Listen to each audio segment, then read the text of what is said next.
امریکہ کی بحریہ نے ایران کی بندرگاہوں کی مکمل بحری ناکابندی شروع کر دی ہے، جس سے مغربی ایشیا میں کشیدگی پھر سے بڑھ گئی ہے۔ اس سے قبل پاکستان میں ختم ہفتہ پر امن بات چیت کسی اتفاق رائے کے بغیر ناکام ہو گئی تھی۔ بحری ناکابندی نافذ کرنے کی یہ کارروائی کل شام 7:30 بجے شروع ہوئی۔ امریکہ کی سینٹرل کمان نے کہا ہے کہ ان بندشوں کا اطلاق خلیج فارس اور خلیج عمان میں ایران کے ساحلی علاقوں میں آنے اور جانے والے بحری جہازوں پر ہوگا۔ متعلقہ اہلکاروں نے کہا ہے کہ ایران سے الگ دیگر مقامات پر جانے والے بحری جہاز آبنائے ہرمز سے گزر سکتے ہیں، لیکن انہیں زیادہ فوجی موجودگی اور مواصلاتی جانچ پڑتال کا سامنا کرنا ہوگا۔ امریکی فوج نے خبردار کیا ہے کہ اجازت کے بغیر ایران کی بندرگاہوں میں آنے اور جانے والے کسی بھی بحری جہاز کو روکا جا سکتا ہے، کہیں اور منتقل کیا جا سکتا ہے یا اسے قبضے میں لیا جا سکتا ہے۔ ایران کی بندرگاہوں پر لنگر انداز غیر جانبدار بحری جہازوں کو وہاں سے نکلنے کے لیے محدود وقت کی مہلت دی گئی ہے۔ دوسری طرف ایران نے اس پر رد عمل ظاہر کرتے ہوئے سخت وارننگ دی ہے اور کہا ہے کہ وہ اپنی آبی حدود میں کسی طرح کی مداخلت کو برداشت نہیں کرے گا، اور اگر ناکہ بندی جاری رہتی ہے تو دیگر کلیدی علاقائی بندرگاہوں اور جہاز رانی کے راستوں میں خلل پیدا کرے گا۔ معلوم ہوا ہے کہ ایران نے اپنے جنوبی ساحلی علاقے میں بحریہ کی فورسز کو یکجا کر لیا ہے، جس سے ممکنہ بحری محاذ آرائی کے تعلق سے تشویش پیدا ہو گئی ہے۔ بھارت میں ایران کے سفیر ڈاکٹر محمد فتح علی نے مشکل کی اس گھڑی میں قابل اعتماد اور ہمدرد شراکت دار ملک ثابت ہونے پر بھارت سرکار اور عوام کا شکریہ ادا کیا ہے۔ نئی دلی میں نامہ نگاروں سے بات کرتے ہوئے انہوں نے بھارتی حکومت کا شکریہ ادا کیا کہ اس نے مشکل حالات میں ضروری انتظامات کو یقینی بنایا۔ ڈاکٹر فتح علی نے کہا کہ بھارت اور ایران کے مشترکہ مفادات ہیں اور دونوں ممالک مستقبل میں بھی اچھے تعلقات برقرار رکھیں گے۔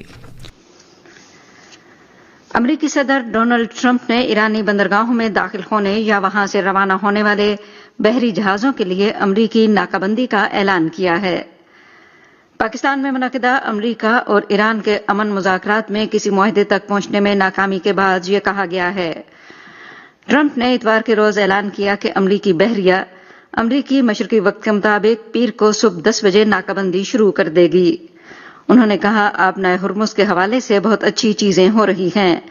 انہوں نے مزید کہا دوسرے ممالک اس حوالے سے کام کر رہے ہیں کہ ایران تیل فروخت نہ کر سکے۔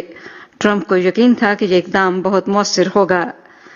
امریکی سینٹرل کمان نے کہا کہ خلیج فارس اور خلیج عمان کی تمام ایرانی بندرگاہوں سمیت ایرانی بندرگاہوں اور ساحلی علاقوں میں داخل ہونے یا وہاں سے نکلنے والے تمام ممالک کے جہازوں کی ناکہ بندی کی جائے گی۔ کمان نے یہ بھی کہا کہ آبنائے سے غیر ایرانی بندرگاہوں تک جانے اور وہاں سے نکلنے والے جہازوں کے لیے جہاز رانی کی آزادی میں رکاوٹ نہیں ڈالی جائے گی۔ مشرق وسطیٰ میں کشیدگی ایک بار پھر بڑھنے کے خدشات میں اضافہ ہو رہا ہے۔ وال اسٹریٹ جرنل نے اتوار کو خبر دی کہ ٹرمپ اور ان کے مشیر امن مذاکرات میں تعطل کو توڑنے کے لیے ناکہ بندی کے علاوہ ایران میں محدود فوجی حملے دوبارہ شروع کرنے پر غور کر رہے ہیں۔ حکام کے حوالے سے بتایا گیا کہ مکمل بمباری کا امکان نہیں، کیونکہ اس سے خطہ مزید عدم استحکام کا شکار ہو سکتا ہے اور ٹرمپ طویل فوجی تصادم سے بچنا چاہتے ہیں۔ اطلاعات کے مطابق معاونین کا کہنا ہے کہ صدر سفارتی حل کے لیے تیار ہیں۔ امریکی وفد نے ایران سے مذاکرات میں جن سرخ لکیروں سے پیچھے ہٹنے سے انکار کر دیا تھا، امریکی حکومت کے ایک اعلیٰ عہدیدار نے ان کا انکشاف کیا ہے۔ عہدیدار نے اتوار کو NHK سے بات کرتے ہوئے کہا کہ ایران کے لیے امریکہ کی 6 سرخ لکیروں یا شرائط میں یورینیم کی افزودگی کو ختم کرنا، جوہری افزودگی کی تمام اہم تنصیبات کا خاتمہ اور انتہائی افزودہ یورینیم کے حصول سے باز رہنا شامل ہیں۔ امریکہ نے یہ بھی مطالبہ کیا کہ ایران وسیع تر امن، سلامتی اور کشیدگی میں کمی کا ایک ایسا فریم ورک قبول کرے جس میں علاقائی اتحادی شامل ہوں۔ عہدیدار نے کہا کہ ایک سرخ لکیر اسلامی گروپ حماس، شیعہ مسلمانوں کے گروپ حزب اللہ اور یمن میں حوثی باغیوں کے لیے سرمایہ کی فراہمی کے خاتمے کے بارے میں ہے۔ امریکہ نے آبنائے ہرمز کو مکمل طور پر کھولنے کا بھی مطالبہ کیا ہے، جہاں سے گزرنے پر کوئی محصول عائد نہ ہو۔